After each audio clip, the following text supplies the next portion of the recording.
Alright, we should be live. We're back. We're working on Cruelclaw, the infamous Cruelclaw. Here he is if you haven't seen him yet. And you're starting with part 21 for some reason. Alright, so when last we left off, I decided that I wanted to do a chains build. So we're doing a chains build with him. I did save the file before doing that, so that way, if I wanted to do a build that didn't involve Chains of Mephistopheles and similar cards, we could do that. But we're at 104 cards right now, and we want to get him down to about 60 spells, 40 lands. Now, Cruelclaw does have the potential to not need as many lands as other decks. He himself is a 3-drop, and a lot of his spells are in like the 8+ range, so a lot of the spells he's going to be casting by attacking other players and dealing damage to them, so we don't necessarily need tons of land. What do we have left? We have Animate Dead, Demonic Tutor, Soul Ring, Chains itself, Vamp Tutor, Reanimate, Scroll Rack, Sneak Attack. I'm wondering if we need Sneak Attack. It's another way to ambush people with our powerful cards, but at the same time, it's a one-shot each time, so and if we're going to have a bunch of things that will discard cards from our hand anyway, we kind of need the one card in hand for Cruelclaw when he triggers.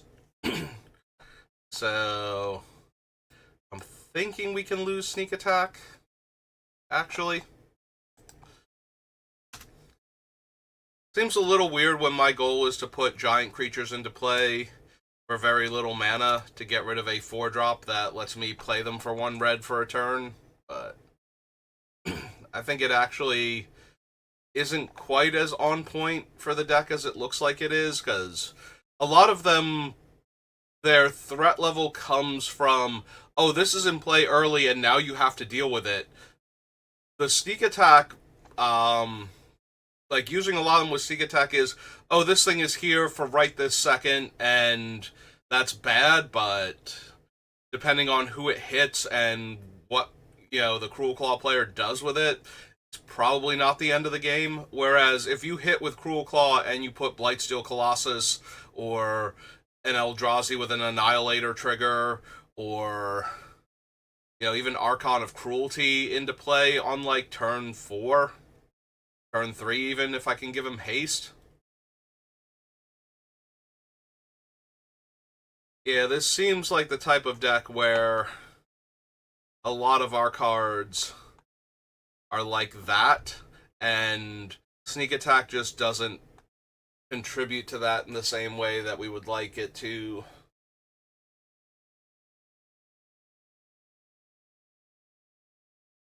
We probably keep Cabal Conditioning. We have the Sire of Insanity, but we need like 1 or 2 other ways to make the opponents discard their hand while Chains is out, so that way they just have no hand anymore.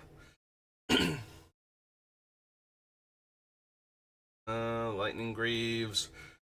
Mind's Eye, as I was saying yesterday with all of the Chains with all the card draw cards, we want ones that are optional, so that way when we get Chains down, they don't hurt us anymore. We can choose not to do the thing and just hold on to the cards. Oblivion Stone, Crucible of Worlds, Grave Robber, top. Rakdos Signet, Cold Steel Heart. It's possible we don't need all these mana rocks, or that we need to change them out for ones that are even cheaper. Like, the big thing about Cruelclaw is that we want to get him down as quickly as possible. Oos. Ugh.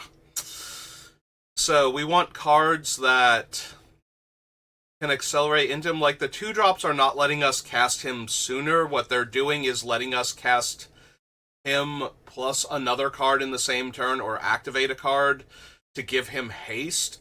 Am I done now? Might be done now. We'll see. So that's the only benefit of, like, the 2-drop mana rocks. And I am wondering if we want the ones that are coming into play tapped, or that need additional mana to function, like both Cold Steel Heart coming in tapped, and Rakdos Signet requiring an additional mana to use, means that we're less likely to be able to cast them and something else in the same turn. The ideal is that we want to get Cruelclaw down as soon as possible, give him haste, and attack with him all in the same turn. There aren't a lot of cheap haste enablers that you don't have to be a little leery of, like Mass Hysteria, giving haste to all of your opponent's creatures also. 1 second.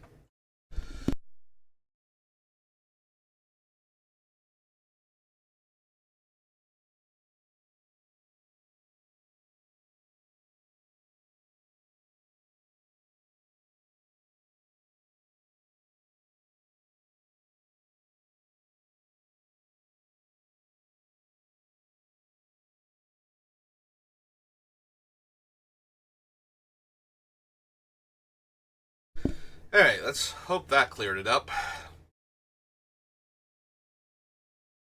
But yeah, we want Cruelclaw to be able to come down and attack immediately. The faster we get a lot of these cards into play, the more commanding Cruelclaw will be in the game. Every turn that we let pass where we didn't get Cruelclaw down and hit with him is more time for somebody to find an answer to one of his threats or him before he gets to hit. Oh, God. Apparently today is a terrible day to record. Just have infinite phlegm. I cannot clear my throat. Alright. But yeah, if we let the opponents go longer, they get to find, swords and path and edict effects, things to get, a Blightsteel Colossus or an Ulamog off the table, let alone actually just being able to kill some of our less resilient threats that come down quickly and our problems, like Archon or, an early Emrakul or something. So, ideally, we want to get Cruelclaw into play and attacking by, ideally we want him in play turn 1 somehow. Ugh. God damn. But that's not, viable with this deck. Like, even if we put in, Jeweled Lotus and, oh god, the Mox Opal and Mox Amber and whatnot into the deck, we're still not going to Cruelclaw on turn 1 equipped with a haste artifact, or having a haste enchantment in play, or somehow having discarded anger while having a mountain out. Those are not reasonable for turn 1 or 2. So turn 3, attacking with our 3-drop is probably the most likely scenario. And at that point, 2-drop accelerating mana rocks are still kind of necessary. I just don't know if these are the right ones. Would we be better off with ones that come into play untapped, like Felwar Stone, Mind Stone, and then could activate in the same turn in case we somehow still have mana left over? If we're going, turn 1... If we have the God draw, if we have, turn 1 land into Sol Ring, into 2-drop Mana Rock and Mana Crypt. Like, what are we actually able to do here if the 2-drop Mana Rock comes into play tapped or needs mana to activate? Because if it doesn't, can we actually get Cruelclaw out? And I'm thinking Cold Steel Heart is bad for all of this. Like, more so than Rakdos Signet, because at least with Rakdos Signet, it's untapped. So, if we have that particular draw, we can use, like, the colorless from Mana Crypt to get the red and black to cast Cruelclaw on turn 1. And that's a way to get him attacking on turn 2. So yeah, I think we just get rid of the Cold Steel Heart. I think that's the weakest of the Mana Rocks, and maybe we add in one of the other ones to replace it, but we definitely don't want that one in. Alright, so Deathrender is on the list because if we get one of our scary creatures down and equip it with this, they have to deal with our scary creature anyway, so if they manage to kill it, at least we will be able to put another creature into play from our hand. That being said, we're trying to disrupt people's hands, and we're okay with disrupting our own, so I don't know that Deathrender is actually at its best in the deck.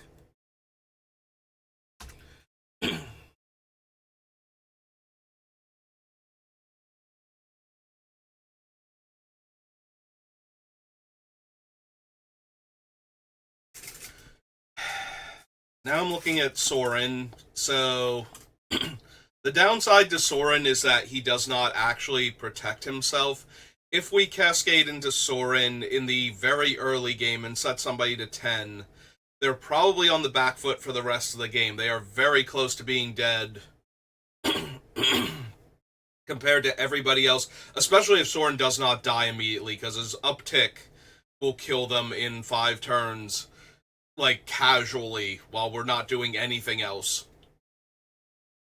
And that's assuming that we don't just want to uptick Sorin enough to get him to -3 again to hit somebody else at the table.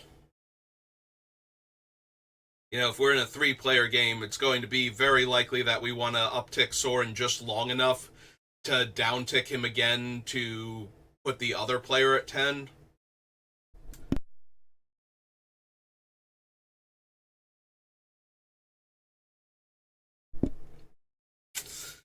So, but that's the ideal scenario. If we hit Sorin in the mid to late game, where we're probably not going to be able to protect him, a lot of our creatures are things that we want to put into play, like, basically out of nowhere. You know, like 9, 10, 11 drops on, like, turn 3 through 5. So, having a creature back to block on Sorin's behalf is very unlikely. And people are already getting beaten down by our giant things. They don't want to leave Sorin unchecked.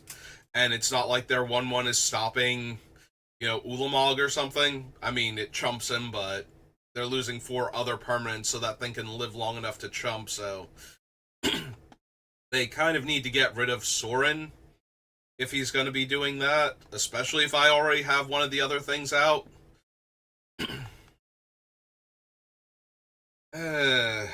He also works really well with the 2 Wound Reflection cards, Wound Reflection itself and the 1 Demon. I guess he gets to stay for now.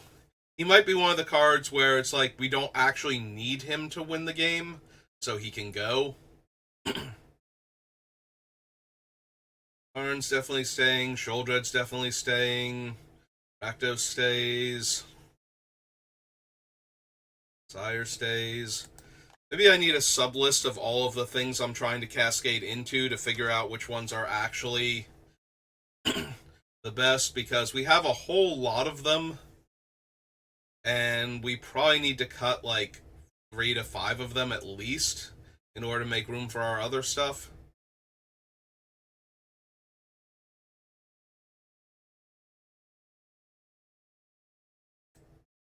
Yeah, I think this will be the bigger sub-list for Cruelclaw. Like, it's got so many cards on it, but at the same time, it's probably the one I most need to take a look at in order to find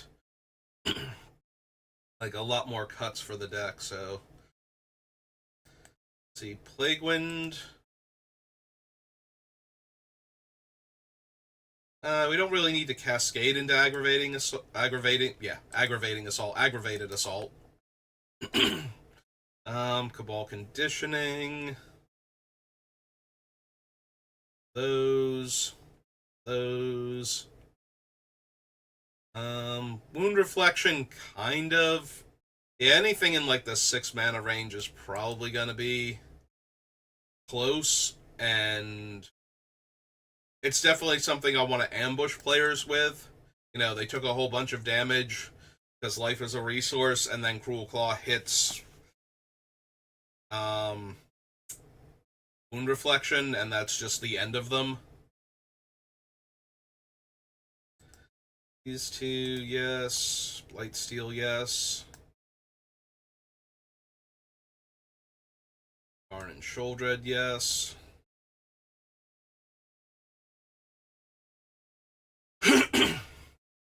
Rakdos is fine to cascade into, but it's not essential for us to cast him. Sire of Insanity, probably.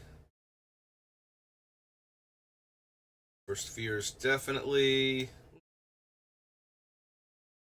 Ugin, definitely.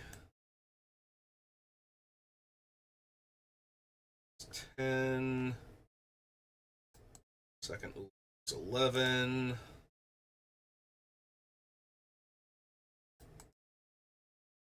12. Oh man, if we had broken up one of the two together, Emrakul would have been 13 on the list. She would have appreciated that. Technically both of these.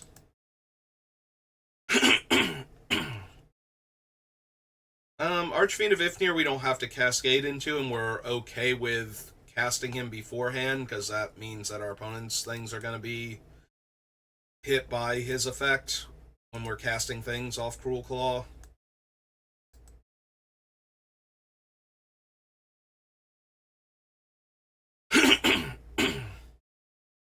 Ilsharg is another one we kind of want to cast.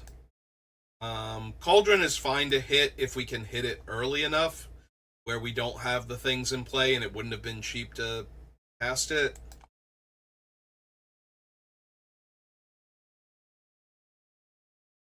Morog's fine to hit. Morog. Valky, definitely. 18. Junji's 5, that's probably fine. Both of these are 19. Breach and Broodlord are 20.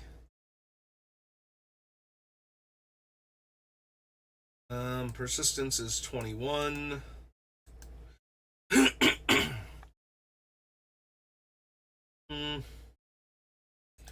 Yeah, I suppose Vein Ripper is 22. The downside to hitting him is that everything has already died this combat. So it's not like we're getting anything extra out of him that turn. 3, so Garrick's Wake will be 24. Go down to the bottom.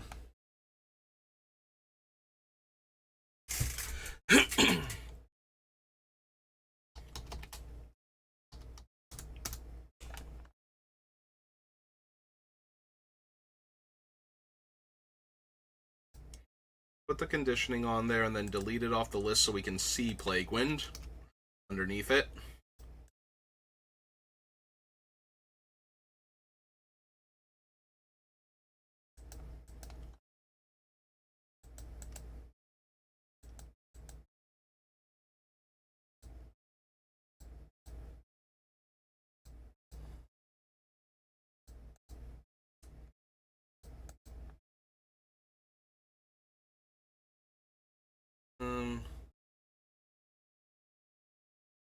There's Ugin. About to say, wait a minute, I think I jumped over one of them, and I did. It was Ulamog again. Like the second Ulamog. Razaketh, Tali.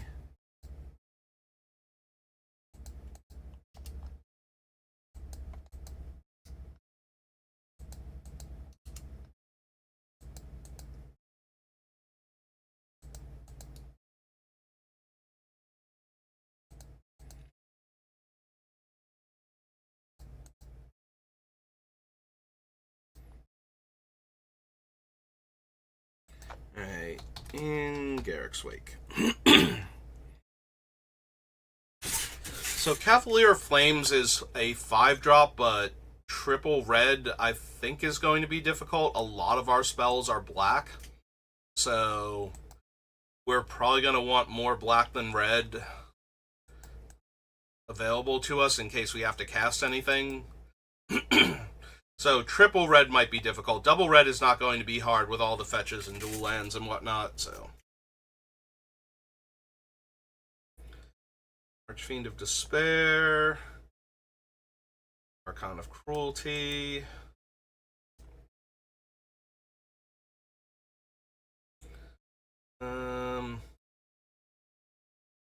Everything here except for the lands.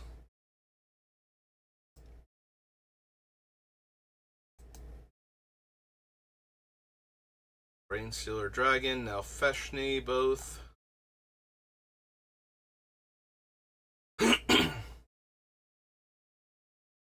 Spite, the Bone Miser's 5.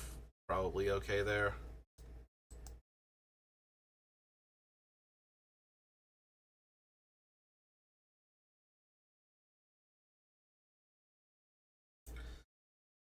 Basically all of these are good hits for our thing.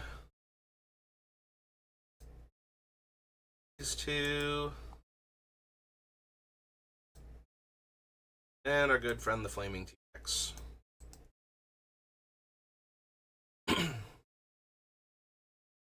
Ours only a 3-drop, so that should be good.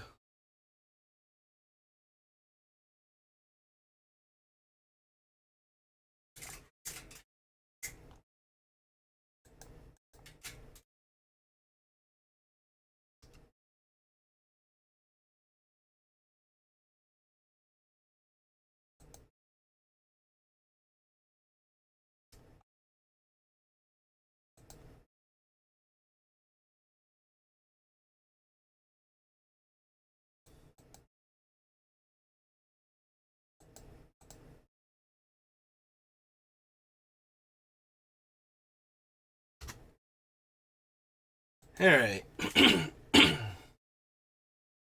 So, this list is huge. Has way too many cards on it, even with some of the overlap with, like, our Wrath effects and interaction and whatnot. Like, this is still way too many cards. Alright, Plague Windows of Wrath, Cabal Conditioning is one of our 2 hand disruption cards. It's possible Wound Reflection goes, and then Sorin can go. We might keep the Wound Reflection Demon. It also stops opponents from gaining life, and is a large flying threat in and of itself. That might still be worth it. But I could see losing the Wound Reflection and the Sorin at that point. Artisan is a reanimation spell. Like, we can discard the card to it in order to reanimate the thing we discarded while casting it. And it has Annihilator, so that just seems way too good. Original Lamog, almost definitely staying. Blightsteel, probably still staying. The only reason to get rid of Blightsteel is even as the one-shot infect, as opposed to, oh, I'm going to poison you over the next, like, 2 or 3 turns, try and poison you out. Poison is still one of the most feel-bad ways to lose, but this deck does not seem fair to begin with, so I don't know that that's an argument against it. Maybe we do lose Worst Fears, just because, We have second Emrakul, and Worst Fears is really bad if we hit it early, whereas hitting Emrakul early is still a 13-13 flample. So that's still a major problem, even if she didn't get to really mess anybody up with her Mindslaver effect. And she probably still got to mess them up a little bit at least, whereas Worst Fears, we don't even have the giant body in play necessarily to, like, throw their creature into its maw. Yeah, okay, if we gotta lose some stuff off this list, I think Worst Fears is the least impressive and doesn't fulfill a utility role in the deck. Like, Noxious Gearhulk might be less impressive, but it's also a creature kill spell that's castable in our deck. Is this another deck where we don't get to actually run Razaketh? We have a handful of creatures on our list that make tokens, so we do have fodder for Razaketh. Putting them into our hand means that we can tutor up Reanimator spells. We can tutor up the creatures that we want to discard to Cruelclaw, so that way we have them in the graveyard for our Reanimator spells. Yeah, I suppose Razaketh gets to stay for right now. Tali's very strong. Yeah, Tali's just very strong. Tibalt. So with Tibalt, I get to immediately kill a creature or artifact, and I have the ability to cast the dead creature or artifact for this. He is a lot more likely to not do much after killing the thing. At least Karn is taking cards out of the opponent's hands to uptick. Tibalt is stealing cards from the top of players' libraries. He's still incredibly powerful if we get him early, though, is the issue. And he's castable on his other side just as a disruptive spell in the early game. Like, look at everybody's hand, get their, like, early utility or ramp creatures out of their hand.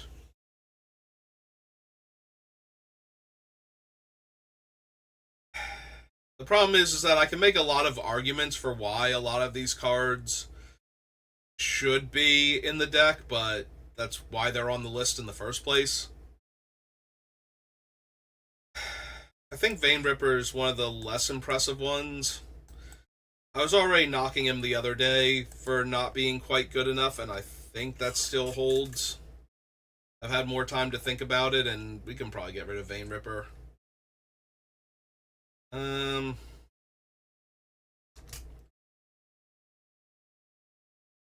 We also probably don't need the Brain Stealer Dragon. We have a lot of other better things to do. The idea behind the Brain Stealer is that stealing random cards from our opponents probably gives us spells we can cast. Whereas our deck is loaded with spells we have a great deal of difficulty actually casting outside of our commander, so.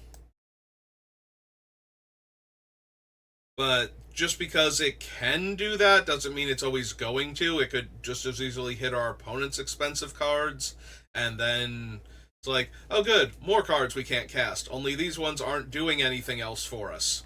And, you know, yes, it's nice that we have a 6/6 flying dragon, but we have way more impressive stuff we could have hit if we had left him off the list.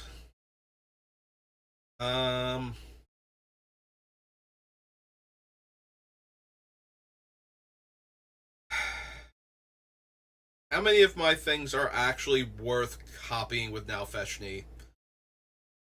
Because we had this issue before where it's like with the Cauldron Dance, where it's the thing is going to come into play. We probably can't attack with it because of when it's coming into play.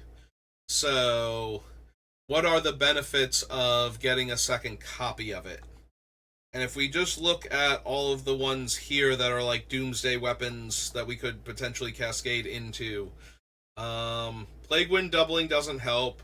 Cabal Conditioning probably doesn't help. It's really useful when it does matter, like when we only have a 3 or 4 or 5 drop in play, and we need to get rid of full grips or overfilled grips. Second wound reflection. When does it exile the copy? I'm assuming at the same time that the wound reflection would trigger, so we might be able to get the full damage out of it and just kill everybody, because double wound reflection is kind of ridiculous. Although I am considering cutting it, so it might just be double wound reflection demon at that point. Oh wait, I scrolled up too far. I'm in removal now. There we go. Double Sorin does not help because state-based actions will kill him before we get to use his effect twice in the turn. So all the planeswalkers are basically useless. Artisan of Kozilek is a cast trigger, so that doesn't matter. Ulamog's legendary and a cast trigger. Blightsteel doesn't do anything if he can't attack. Karn has the same problem as Sorin. Mildred's legendary. Sire's redundant. Ugin, planeswalker problem. Ulamog and Emrakul, legendary and cast triggers. Demon of Dark Schemes kills all 4 toughness and lower creatures, so maybe. Noxious Gearhulk would be good doubled. I have to sacrifice another creature, so by the time I can activate Razaketh, I already have to have put one in my graveyard.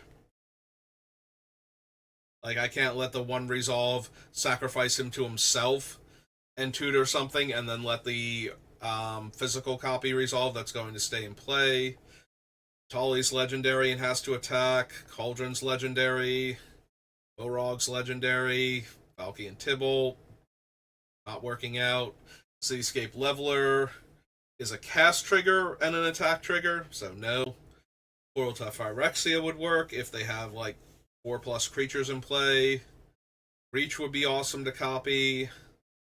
Broodlord would be decent to copy. I believe we would copy that we're casting, either the -3/-3 or the enchantment, and the enchantment does nothing. The enchantments decide we want to cast. Rise of Dark Realms only matters if we have an instant speed, useful sack outlet that we got from another player.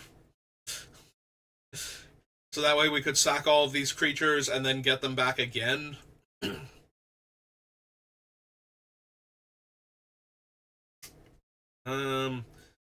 Cavalier of Flames, we could do the discard effect twice. Know how useful that's going to be. And Garrick's Wake is redundant. Archfiend of Despair is brutal if they've taken a lot of damage this turn.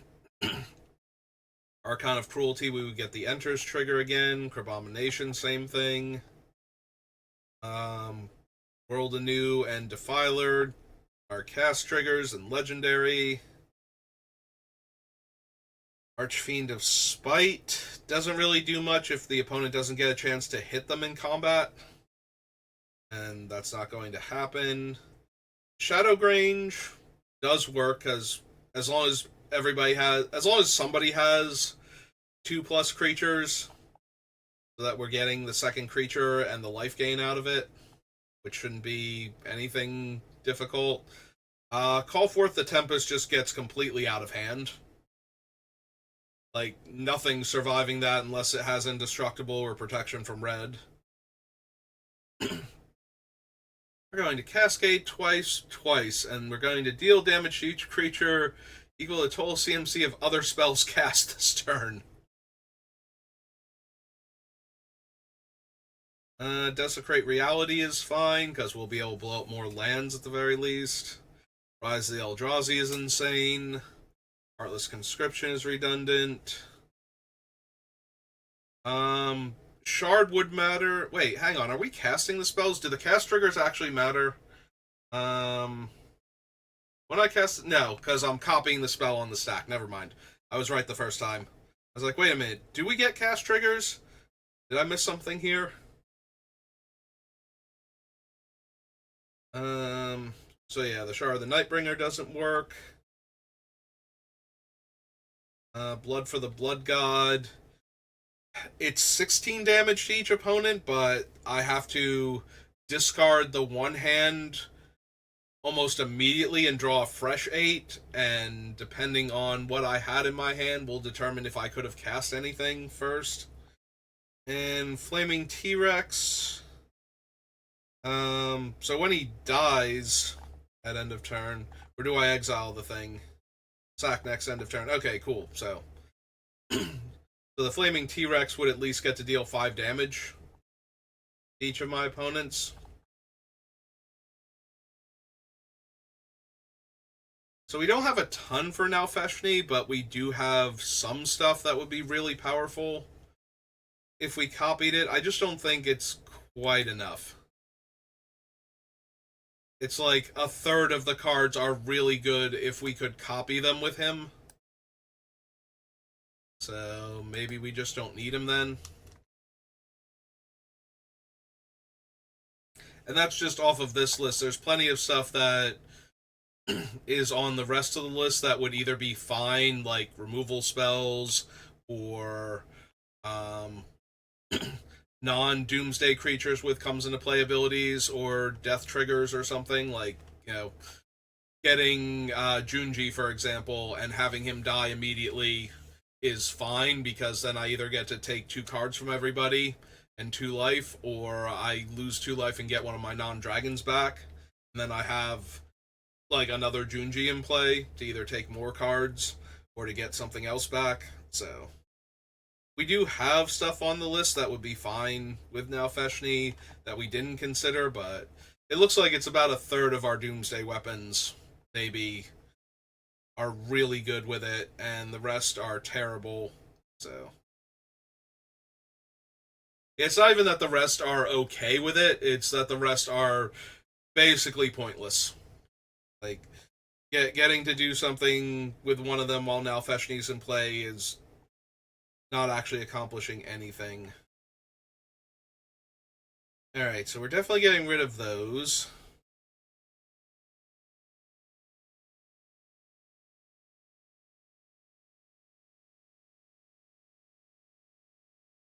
Which other cards are kind of underwhelming? Basically, I want to keep enough of the ones that if we hit them early, they're just going to win the game outright. See, if I get rid of the Wound Reflection and the Sorin, we probably get rid of Shard of the Nightbringer too, because it's just an 8/8 flyer at that point that drains somebody for a bunch of life.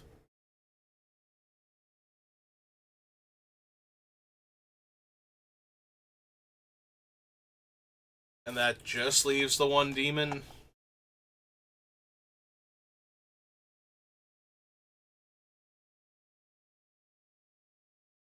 Also, Desecrate Reality is just like, we're never casting it realistically, let alone for like the 3 colorless and 4 of any color in order to get our thing back. Like, we're only casting it off of our commander, so it's a one-shot removal spell.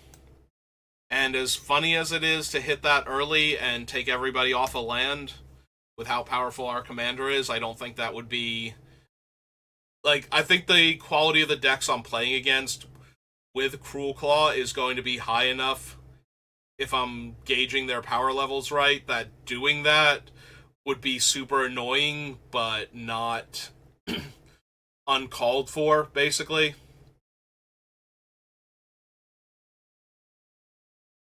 But hitting it in the mid to late game is less impressive, and drawing it is just blah.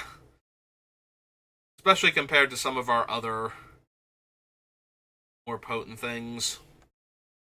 Alright, I'm also wondering now, I left it on the list originally because A, we might not have chains in play, and B, 8 damage is a lot. But maybe we don't need Blood for the Blood God.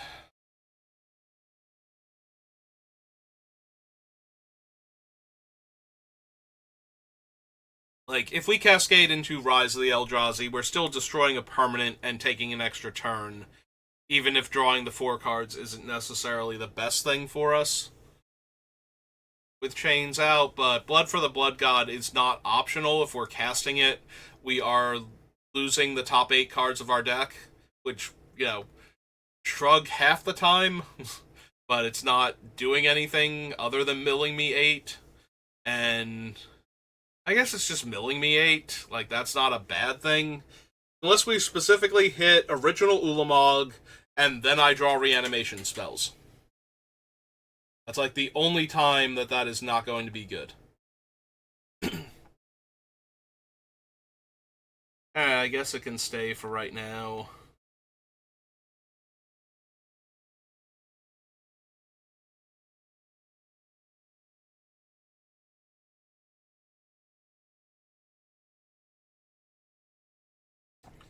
Alright, so if we get rid of all of these, where are we at?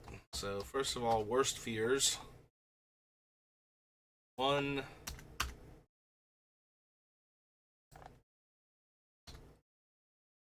Rippers 2.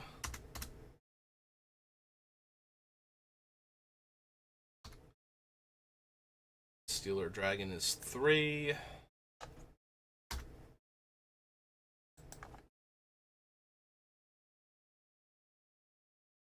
Is 4. I knew he was there, I just want to make sure he's not on any of the other sub lists. Is 4. And Desecrate is 5, and there is one more instance of it.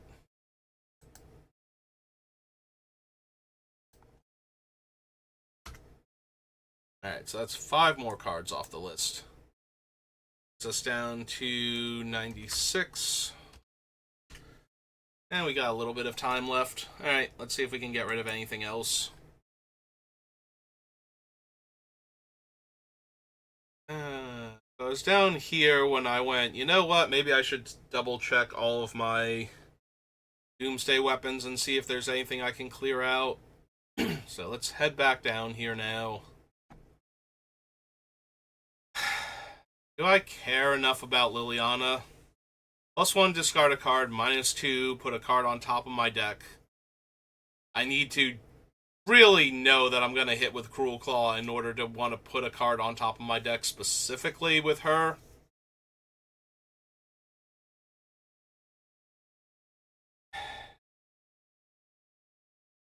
Like, I don't want to just cast her. Like, the other Liliana I don't mind casting because the reanimation spell is strong enough on its own. Like, 5 mana to play her and minus immediately to reanimate one of my creatures is probably good enough.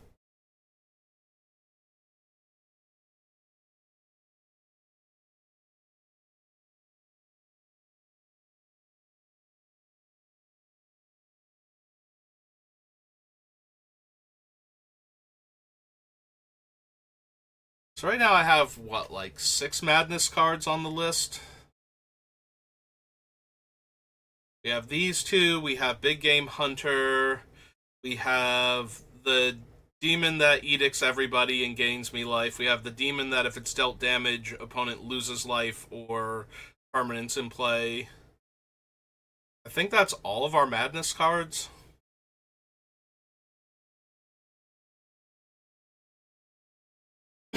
Oh, and Terminal Agony.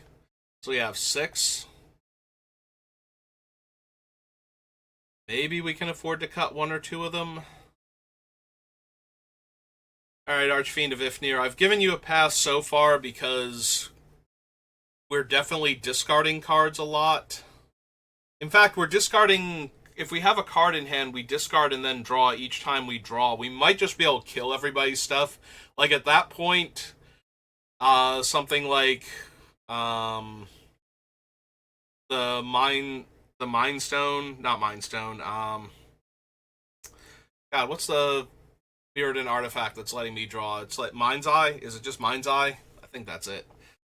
Like, we actually pay the one and discard and draw, not caring what we're discarding or drawing necessarily. Just that, for every draw step each opponent is getting, we're putting another -1/-1 counter on stuff if we have, like, the chains out while doing it.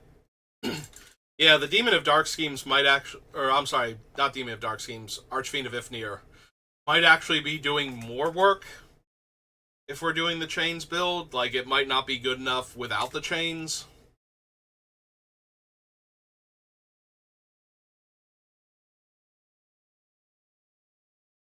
Tali. I could still kind of see losing a Tali, only because it has to survive the full turn cycle, but there are a handful of ones that kind of need to and have really powerful effects, and Atali is one of them, so. Do we lose Ilharg? Like, he's not terrible to cascade into, and his attack trigger lets us put a large, very dangerous creature usually into play, and even killing him doesn't actually matter. Like, he'll just go back into the deck. We do have to watch out, though, that we don't wind up getting looped with him when we'd be better off with other stuff. If he keeps going back into the deck constantly, but probably not the worst thing that could happen.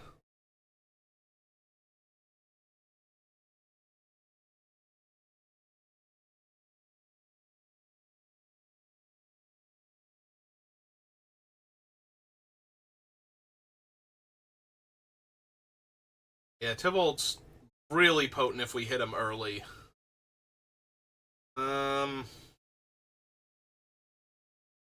Yeah, the flame painter can still stay.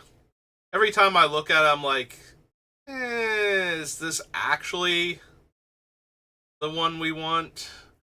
And it's like, it's the only one that we have access to that can cast our discarded, like, super powerful bomby spells. Like, discarding and then casting Rise of the Eldrazi is going to be such a huge deal that I kind of feel like we want this in the graveyard.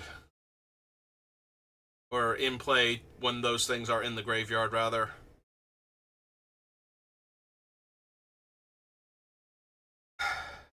Alright, so Stormseeker is only 3, but she's still a little bit expensive at 3. It's very similar to Swiftfoot Boots, except that you have to pay all 3 up front, and then she has to live. Yeah, maybe we don't need Jetpack Werewolf.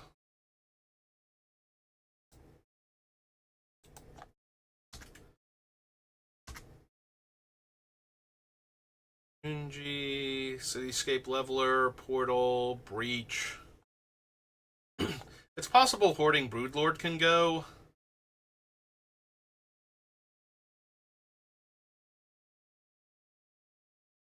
It's a large, powerful creature early on. We're probably not going to be able to convoke it, except in some very rare specific cases, like, Bone Miser has just been making 2/2 zombies this whole time, or From Beneath the Floorboards got us like 3 or 4 zombies. So, now this thing is only like 4 mana to cast.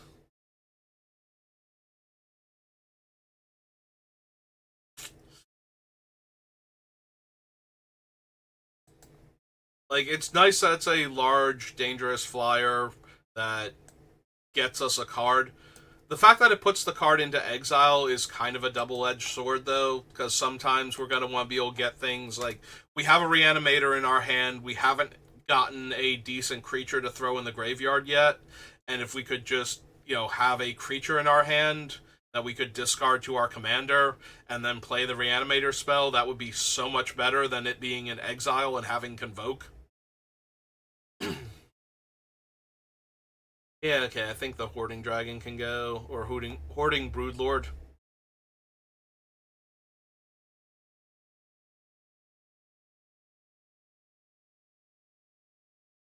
We have Portal to Phyrexia, we have Sholdred. Maybe we don't need Virtue? Also, as the third card that does that thing.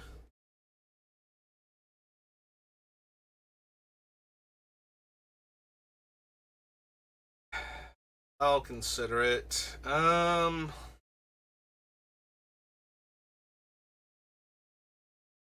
Yeah, I think we keep the Hostile Investigator for right now. Very similar to the the other card draw that we're leaving in, like the Mind's Eye, we just get to decide. So if Chains is out or Sire of Insanity is in play, we don't have to draw cards that we're just going to wind up discarding anyway.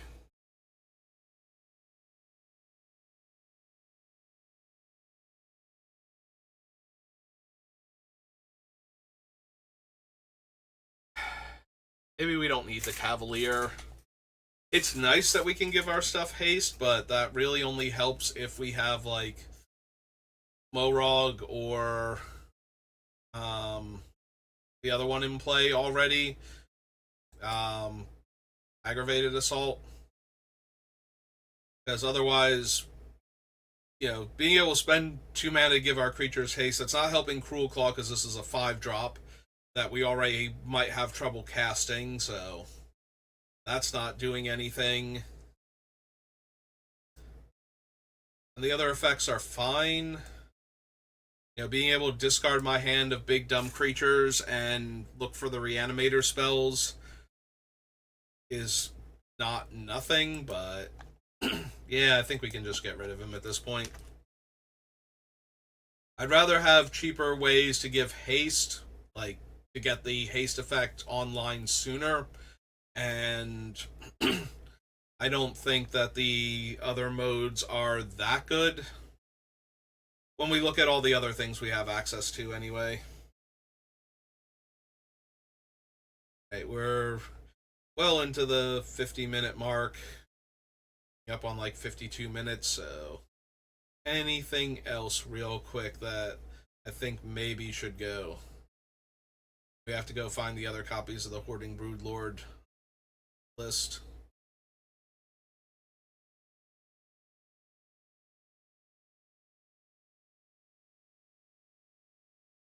So 1, 2, 3, 4.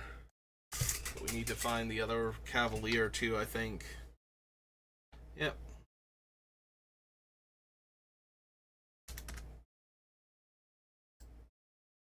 Ah, Lost Caverns. Okay. And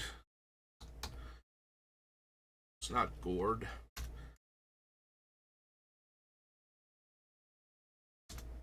Alright, so we have 1, 2, 3, 4 more cards off the list. Brings us down to 92.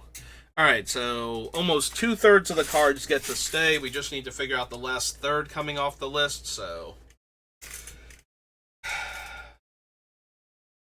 we should be able to do that with the next session, I think. Then we can figure out the lands.